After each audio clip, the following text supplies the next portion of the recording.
The Entrepreneur MBA podcast purpose is to help existing business owners grow their companies past the 10 million in revenue per year benchmark. Here is your host, Stephen Halasnik. Welcome, everyone. My name is Stephen Halasnik, and I'm co-founder of Financing Solutions. Over the last 25 years, I've built 6 companies in the $5 million to $25 million range. And I can't tell you how important it is for businesses to have a line of credit so they can make an investment in their business or even for unexpected emergencies. I can't tell you how many times I was lucky to know over the last 27 years that I had a line of credit ready to go for myself. And because of that, my business partner, who also had his own businesses, because of our experience of dealing with banks, which was torture, we created our own company to help small businesses with their own lines of credit. Our line of credit program is easy to get in place, inexpensive when used, and costs nothing to set up, making it a great cash backup plan. If you'd like to learn more about our line of credit program, please visit us at fscreditline.com. That's FS as in Financing Solutions, creditline.com. Or give us a call at 862-207-4118. If you apply today, we will even give you a $250 credit on file that you can use when you use your line of credit and if you use your line of credit. Just remember that the time to set up your line of credit is when you don't need it. So that way, when you do need it, it is ready to go. And because it doesn't cost anything, it just makes complete sense to get it ready to go. Today, I am very excited to be speaking with Elizabeth Pampalone from Absolute Marketing. Elizabeth is an international speaker, podcaster, minimalist, and expert marketeer. She has developed proven formulas that help herself and her clients to create 1 year of marketing content in 5 days. Her innovative approach helps overwhelmed business owners and burnt out nonprofit directors to achieve success and freedom through the power of absolute marketing. Elizabeth, welcome to today's Entrepreneur MBA podcast. Thanks for having me. You know, when I read that intro of you, what caught my attention, which I think is weird, is minimalist, because you don't see that word very much anymore. And you know, the way my mind or anybody's mind thinks, you jump around. But when I thought about running a business, you know, when you first start, you're putting all your energies in all the wrong things, right? And so when I thought of that word minimalist and business owner, I thought, wow, really, you know, businesses really come down to just a few things that you need to do really, really, really well. You need to acquire clients. You need to have a lead generation and acquire clients. You need to keep your clients. You need to make enough money off of your clients so that you can stay in business and pay yourself and make money and hopefully grow your business too. But we make it so complicated, don't we? Yes. Yeah, that's definitely what I've found. And that's why I've had a podcast myself for several years, and I changed the name of it this year to Marketing Minimalism, because really that's what I've been teaching for years. And I really didn't just put a name to it until recently, going, you know what, I'm just going to actually step out on this and say, no, I am a minimalist, not only personally, but I am a minimalist in my business as well. And I do feel that the industry of marketing, the industry of, like you said earlier, like finance, it makes everything so complicated when it doesn't have to be that way. Yeah, I think it's a matter of inexperience. It's not experience. The more experienced you are, I think the more you realize that minimalist approach to running a business is so true, right? Absolutely. I mean, I go back and look at all the things that we do. That's why people put in 120 hours a week or 100 hours a week when they first start, because they don't really. It's not that they have that much more work to do. You do. I mean, you have to up it a little bit, but it's just that you really kind of don't know where to spend your time, and it's really the most valuable, right? Absolutely. Yeah. So today's topic, which I think fits right into that whole idea, is creating 1 year of marketing content in 5 days. And we're talking about that, of course, because of SEO purposes, correct? Yeah, and it's not just SEO. I mean, that's another thing, another one of those myths that's out there that SEO is like the only thing you need to play to, and it really isn't. The way that I approach things is we create the 1 year of marketing content in 5 days, but that actually means we're building a brand in a day, a website in a day, 12 months of social posts in a day, Oh, 12 months of email marketing campaigns in a day, and 12 months of blogs in a day. So it's really the full package of everything you would need. Now, some people don't want to do a blog, they'd rather do a podcast. We can do that in a day. So, and it's not just me saying, oh, we'll do that in a day and give it back to you, no big deal. You are actually working with us. Like that's how the process that we do works. And so, what I developed for myself many years ago was, again, that time versus effort thing, right? Time am I putting out? How much effort am I putting into it? And what is it bringing me back? And I realized that with social media, I wasn't getting very much back at all. Was it helping? Yes, but it wasn't the only thing that was helping. I was also speaking. I was also networking. I was also, talking to current clients about referrals. I was doing all of these other things. I had a good website. I had a blog that was going out. I had emails that were going out. So social media was this smaller piece. And so I decided to redistribute the time that I was spending across all the platforms rather than just focusing just on one. And once I developed that formula, it applied to so many pieces of what I was doing. And that's really where that minimalist mindset comes in. now the 5 days of marketing that you're talking about, you finding that people who come to you for that are more startups or No, are no? No, it's actually people that have been in business 3 to 5 years is our average. But I've had people come in 10 years in business, 30 years in business, and they've either never really done enough for their marketing. They've just kind of been squeaking by every year until they realize I need to do something real. Or they've had, a business that they took over that was from an older person who had done like the traditional way of marketing, and now that person's gone, they're in charge. Now, what do I do with this? Because it's an existing business, but I don't want to do old tactics because those don't work at this point. So I've had people of all different business sizes, from solopreneurs to teams that are startups, but that are well funded.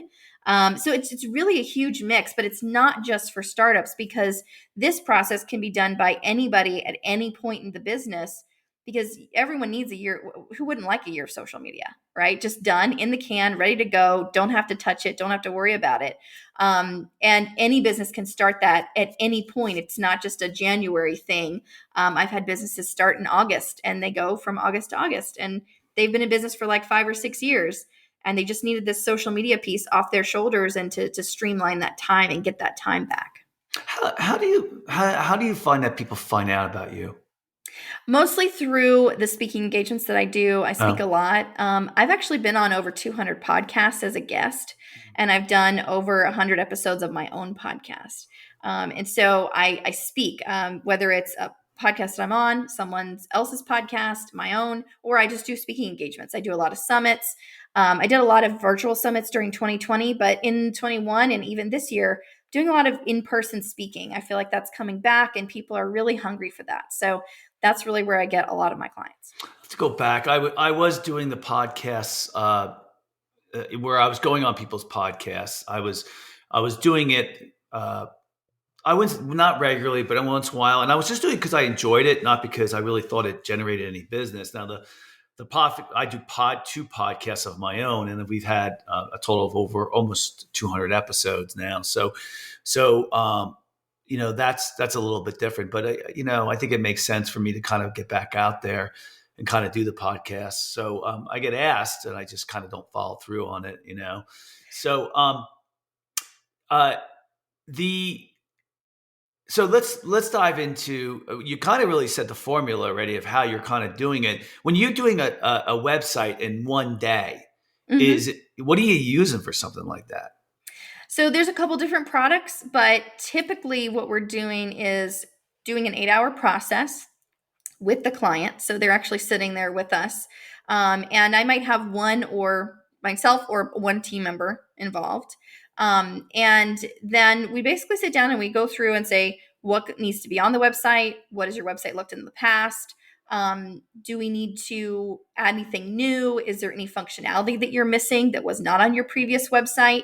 Um, is there anything that is maybe like one of the things that people always miss is the contact forms. Is it not working? Do we need to fix that? And so we go through all of the pieces, every page. What is the customer experience?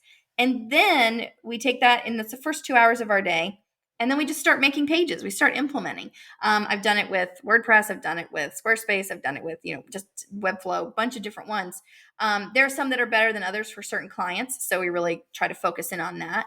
But it's really an 8-hour process of just getting something done. And when people walk away, they walk away with a fully functional, fully launched, live website that is everything they need in it is done. Even I've done e-commerce sites in a day. So we just worked with an author a couple of weeks ago, and we did her entire site, put all of her book catalog on there. She's written over 25 books. She's doing audiobooks now. And we did her e-commerce store, and we did all of it in one day. And she was thrilled because she had been meaning to do this. She'd been doing her own website for a while. She's been in business for about 6 years, and she just didn't have time anymore. She was just to that point where she was just so frustrated, and she couldn't get this one thing to work, and then these things were breaking and she didn't know how to fix them. And so we got her into a platform that's going to be easier for her to manage on her own, and trained her in that same day how to do it and how to use it. So that's the kind of process that we use. So how long did it take you before you kind of were able to refine all this down to 5 days? I was doing the traditional websites in 2016, 2017. I'd been doing websites since 2000. And, I started with, HTML, CSS, coding all that by hand. And then I got into WordPress, and I thought that was really cool because you didn't have to do everything by hand. And then, came along with like Squarespace and Weebly and all those other things. And so I was doing just typical websites, though. I was doing 30-day systems with people. And I realized that most people didn't have time for me. They didn't have time to sit there and do a 30-day milestone, 4 weeks, and they would just ignore me for 28, 29 days. And then at the end of this, our contract, essentially, they would be threatened with, well, now you're going to have to pay more because we're going over contract.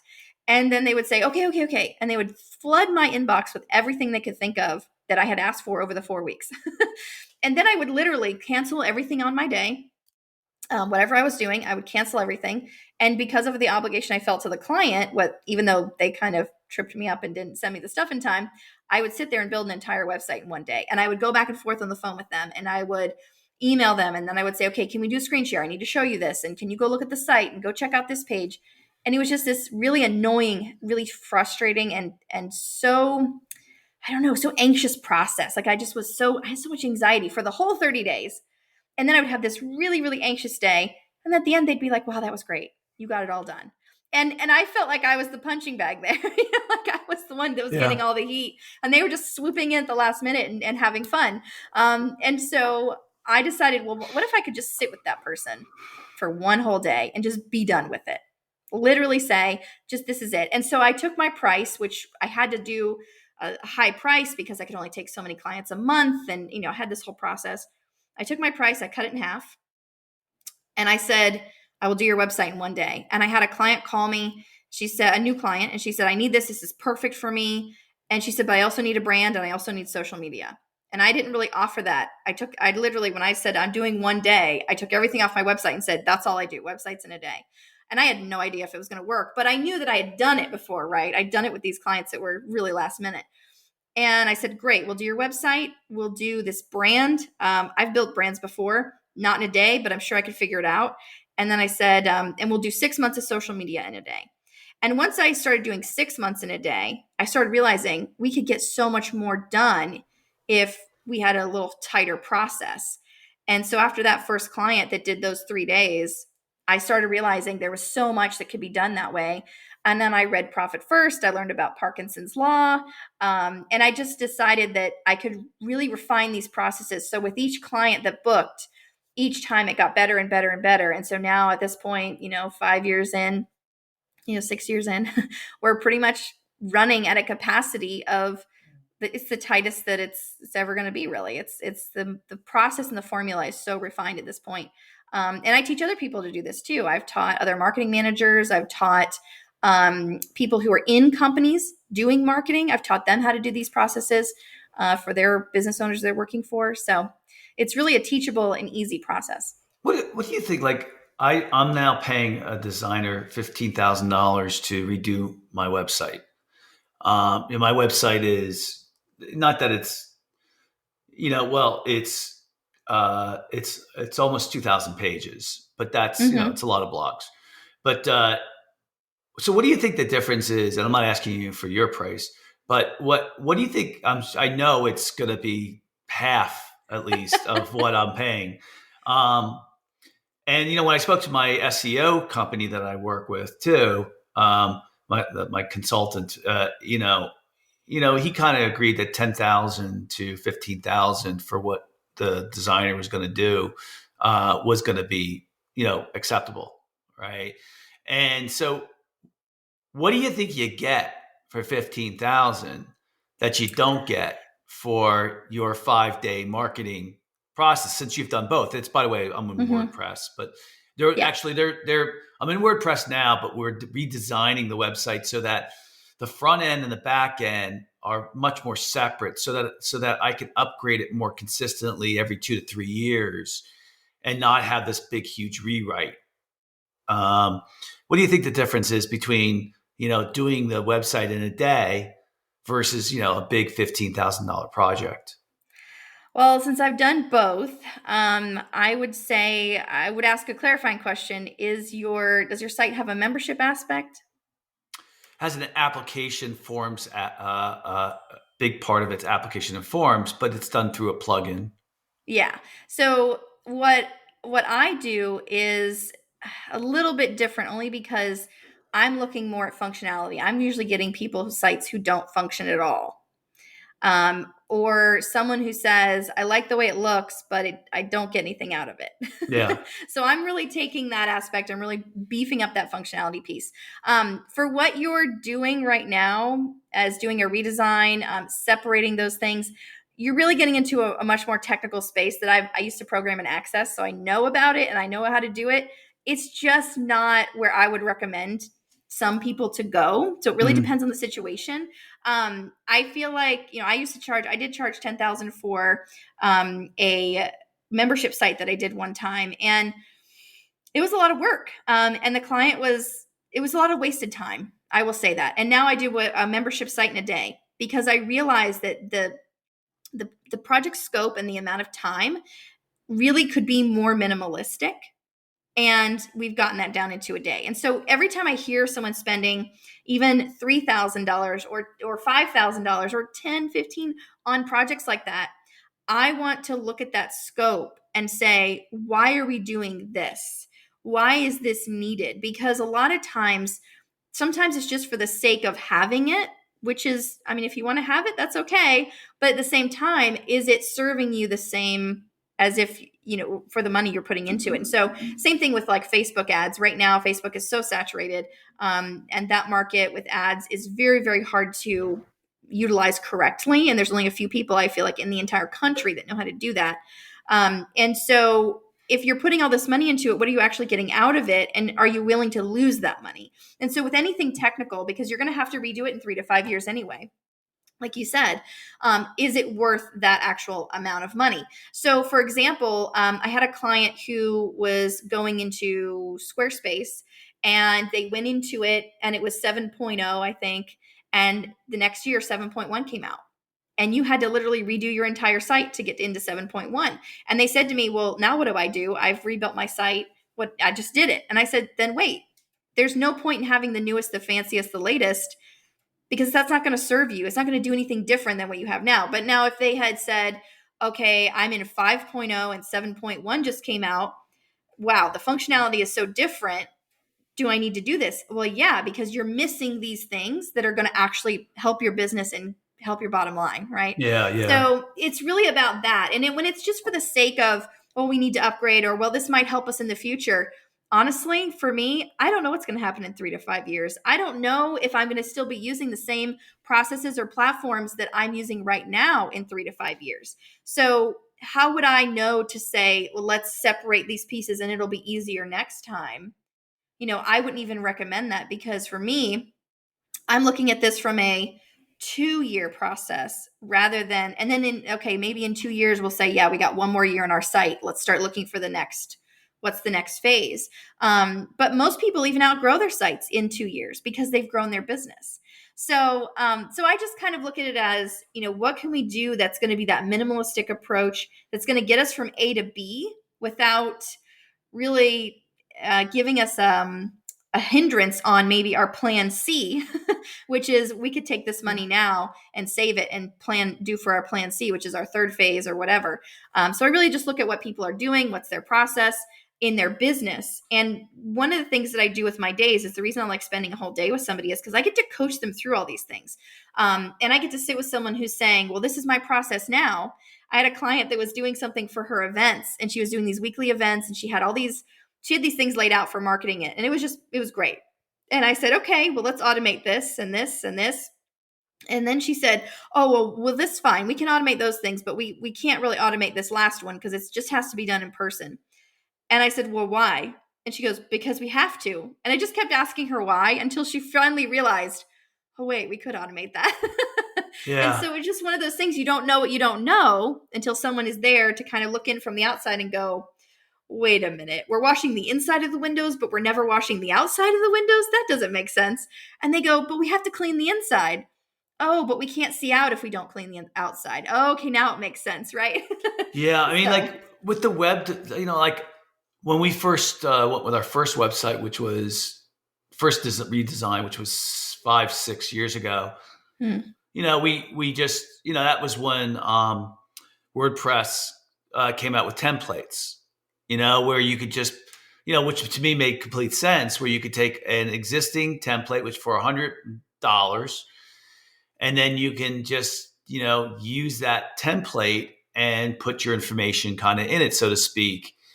And we did some customization with that and stuff like that. I really don't know why our website cost $15. I still don't know why, and I'm the one who's in charge of it too. So it's confusing to me why can't I just take a website template? And I mean, yes, the biggest difference on our website is that we have, we have some additional tabs because of the podcast and the podcasts, the articles. But, I kind of think the biggest difference is we have application buttons all over our website. All right. And where does that go? And those go to a form, and then someone fills out the form, it's a and plugin. then that goes to you, right? Yeah, it actually, that's true. It does interact with our CRM system. So so it's an embed. Yeah, that's a really simple thing. I don't think it's really that complicated. Yeah, no, that's really simple. You're right. Yeah. But I think when you start getting into, we're a $25 million company, Yeah. when you're getting into, a bigger company, you're not just kind of pulling something right off the shelf. I think, but I've never still, I don't know if I would go to I don't know if I would go to a new WordPress template right now and just say, oh, okay, use this and plug it in. What we did last time was we got a WordPress template that we liked, and then they customized the programming inside of it. This time we're doing it from a full scratch rewrite with no WordPress template. And so I'm working on it now. So yeah, and that's the exciting thing. I mean, you can do as much or as little as you want, right? Like it doesn't have to be that. It doesn't have to be a lot. It doesn't have to be a little. You can do it at the level that you want to. And like you said, when you have a larger company, sometimes it makes sense to build something a little more custom. But for my clients, a lot of what I'm seeing is especially the people who are doing like coaching, who are doing service-based stuff, telemedicine is really big, and people who are making quite a bit of money, but they're also not having these huge staffs either. They're kind of DIYing some of this stuff. They know that it can be done a lot easier, a lot quicker. And so that's what my process really does, is it helps people who want to kind of keep a little bit more of that in their pocket, rather than paying it out to something that's not really going to help them or serve them.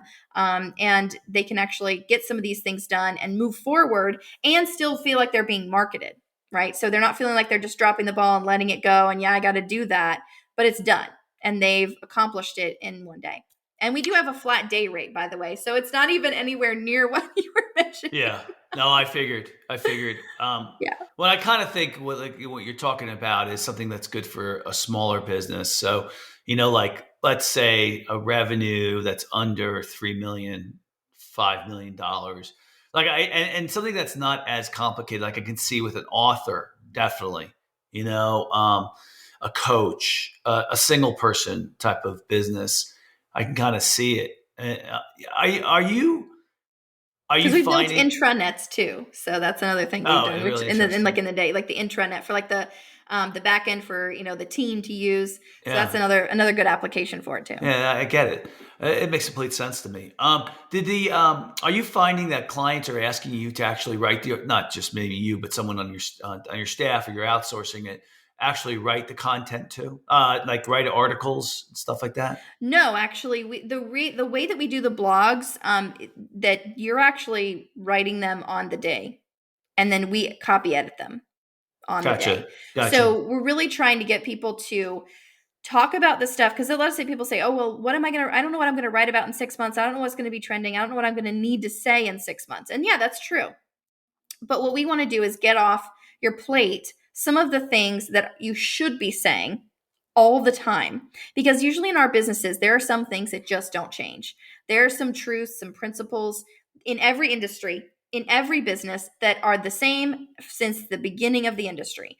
And there are things that you just want to educate people on. You want them to know. And that's really what helps with your SEO, is that right there, because that's what people are searching for. How do I, where do I, what's the best, right? Those kinds of questions come up a lot. And I think that entrepreneurs in any capacity, whether you're a large business or small business, we forget to say the things that we should be saying all the time, because we get focused on the shiny, and we talk about what's happening right now. And then we don't think that the typical things that you should know, or that we think people already know, because we know what we know, and we just assume that everyone else knows it too, in a way. And so when you're talking about people who are trying to educate on a topic, especially a topic like this, so marketing, everybody knows how to market themselves, right? I mean, people know how to do it. They know what they should be doing. You get a website, social media, maybe send some emails, probably should have a blog, maybe you should have a podcast, and maybe you should do video. Like, that's kind of the general gist of it, right? People know that. But what they don't know is that they don't have to spend the time on it. So how do I talk? I have to educate on that. How do I say that? But I need to talk about that all the time, right? I need to say that over and over and over. And if you listen to any of the podcasts I've been on, there's over 200 of them. You probably won't be able to listen to all of them, because I haven't even listened to all of them. But if you go on there and you look at that, you're going to see the same topic over and over and over, because this is the message that I have. And so if my messaging kind of skips over this, even though my website says, hey, this is what we do and this is how it works, but I don't ever talk about it, and I don't ever reiterate, I don't ever repeat myself, because then no one's going to really know what I do. And I find this happens a lot. And people say, well, people don't really understand what I do. It's because you don't talk about it enough. And they Mhm. say, well, I've already said that, or I get bored saying that. Yeah, you're the business owner. You're going to get bored with it. It's the same thing over and over, because the people that know you today, they aren't going to be the same people that know you next year. There's going to be a ton of new people that you've met that have come into your sphere, whether it's in social or email or whatnot. And so I really try and get people to understand you have one message, and you might have a hook. So my message is marketing can be minimal, and it can still work, and it can still make you successful. That's my one message. But it's the hook of creating 1 year of social content in a day. That's the hook. Or creating 1 year of content in 5 days. And that's the whole plan. So those are the two hooks. But it doesn't mean that the message is any different. Whether I'm talking about email marketing in a day, or blogging in a day, or podcasting in a day, it doesn't matter. Those are just the hooks that are interesting to different audiences, but my message is always the same. I could think of a couple of other services that you could add as well. I mean, some of them I think you probably like an SEO consultant, not so that they do the work, but they help clients understand some of the critical factors in SEO. I mean, Yeah. they Yeah, we know. actually have a partner that we work with that does ads and they do the SEO as well. They do SEO Yep. like components, but they Yep. really do work with our clients, because that's one of the things that our clients come to us for. Like you just said, like that they need to want to understand it. They want to know, if I'm doing X, then Y should happen, right? And so that's what our partner does, and I'm really grateful that we found them, because that training aspect is so important. It is. And I think, so I'll give you an example.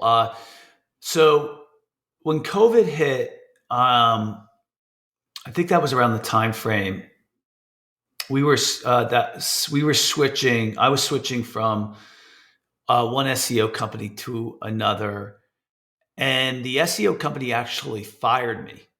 Wait, no, was that one? No, yeah, no. In 27 years of business, I started doing SEO, like really involved in it from a high level when it first came out. I was like, I've been on top of it for ages. Well, I forget what the whole scenario was, but I ended up saying, you know what? I think businesses are going to be a little slow for us. So I'm going to dive into the technical aspect of SEO, because at that point, all I did was use a consultant and they did all the work. And then I would talk to them on a strategic level. And I said, you know what? I'm going to use this next year wisely and really dive in, because we kept going through SEO companies, right? And I wasn't ever happy with them. And this is not unusual. It just happens all the No, time. it No, I don't happens mean with quite a me. I bit, mean with, yeah, unfortunately. yeah. And so I took the next year and I actually hired an SEO coach who, who had a methodology for teaching me all about SEO from a technical standpoint. And I was amazed when I got involved, and I'm like, oh my God, everything I thought SEO was about was completely wrong. And I was never told any of this. And my SEO companies didn't know what the heck they were doing. They were so bad. And so then, we just took that all over in house, really. And our SEO results got so much better too. But when I, as part of my process, I had to start reading a lot about SEO. And it is a huge field. I just have to be super interested in it. So I don't mind kind of spending time on it. But to have a coach, someone who can say, hey, 25% of your results comes from link building. Okay. Like, to give you an example, the last SEO company I had, what they said to me was, you don't have to do any link building at all. It'll just happen.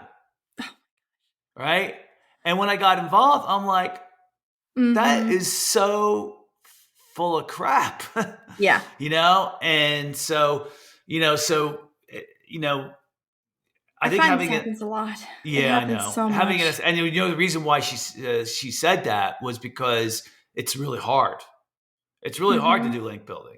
So they're like, okay, well, let's do all the other stuff and leave the link building just organically, because it's so hard.